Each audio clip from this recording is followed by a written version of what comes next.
بسم اللہ الرحمن الرحیم۔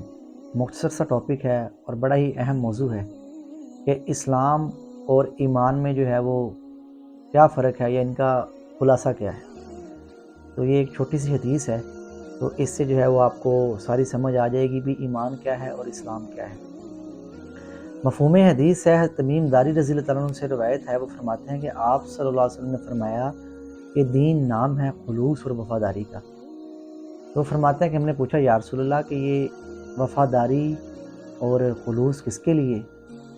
تو اللہ کے نبی صلی اللہ علیہ وسلم نے فرمایا کہ اللہ کے لیے، اللہ کی کتاب قرآن پاک کے لیے، پھر فرمایا کہ اللہ کے رسول کے لیے، پھر فرمایا کہ مسلمانوں کے سرداروں پیشواؤں کے لیے، پھر فرمایا کہ عوام کے لیے۔ بھائیو دوستو، اس چھوٹی سی حدیث سے جو ہے وہ ہمیں ساری سمجھ آ جاتی ہے کہ اسلام کا خلاصہ کیا ہے اور ایمان کا خلاصہ کیا ہے۔ یاد رکھیں، اسلام جو ہے وہ ہمیں سلامتی کا درس دیتا ہے، تو اس کا مطلب یہی ہے نا کہ ہم اللہ کو ایک مانیں، اللہ کی مان کر چلیں، وفا، محبت، خلوص جو ہے وہ کس کے لیے رکھیں؟ اللہ کے لیے رکھیں، اور اللہ کی کتاب کے لیے رکھیں، اور اللہ کے نبی کے بتائے ہوئے حکموں کے مطابق جو ہے وہ اپنی زندگی کو جو ہے وہ گزاریں، اور مسلمانوں کے جو رہنما ہیں ان کو جو ہے وہ ہم مانیں، ان کی باتوں کو مانیں، اور عوام کا جو ہے وہ خیال رکھنا ہمارے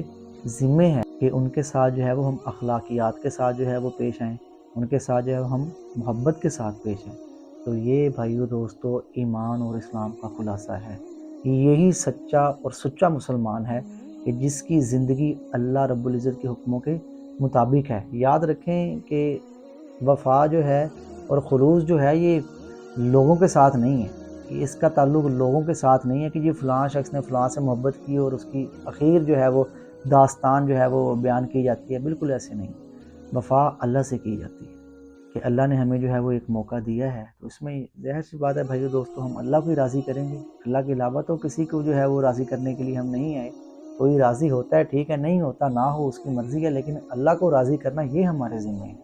تو یہی بھائیو دوستو ایمان اور اسلام ہے کہ ہم اللہ کی مانیں، اللہ کے نبی کی سنتوں کے مطابق جو ہے وہ زندگی گزاریں، قرآن ہم سے کیا کہتا ہے اس کے مطابق جو ہے وہ ہم زندگی کو گزاریں، اور جو بھی برائی ہو رہی ہے اس کو برا سمجھیں۔ یاد رکھیں کہ ایمان کا جو سب سے آخری درجہ ہے نا، وہ یہ ہے کہ ہم اگر کسی برائی کو دیکھیں تو اس کو دل میں برا مانیں، چاہے ہم اس کو ہاتھ سے، پاؤں سے یا زبان سے نہیں روک سکتے، لیکن کم از کم ہم اس کو جو ہے وہ دل میں تو برا جان سکتے ہیں۔ لیکن آج وہ دور آ چکا ہے کہ اگر ہم کوئی برائی دیکھتے ہیں تو وہ ہمیں بری نہیں لگتی، ہم سمجھتے ہیں کہ شاید یہ معاشرے کا حصہ ہے، یہ تو ہر کوئی کرتا ہے۔ تو یاد رکھیں کہ اس میں ہم سوائے اپنی ذات کے کسی اور کو دھوکہ نہیں دے رہے۔ تو بھائیو دوستو، ہم نے صرف اس دھوکے سے بچنا ہے، اس دھوکے کے گھر سے بچنا ہے، اس دھوکے کی دنیا سے بچنا ہے کہ شیطان جو ہے وہ ہمیں اس طرف لے کے جا رہا ہے۔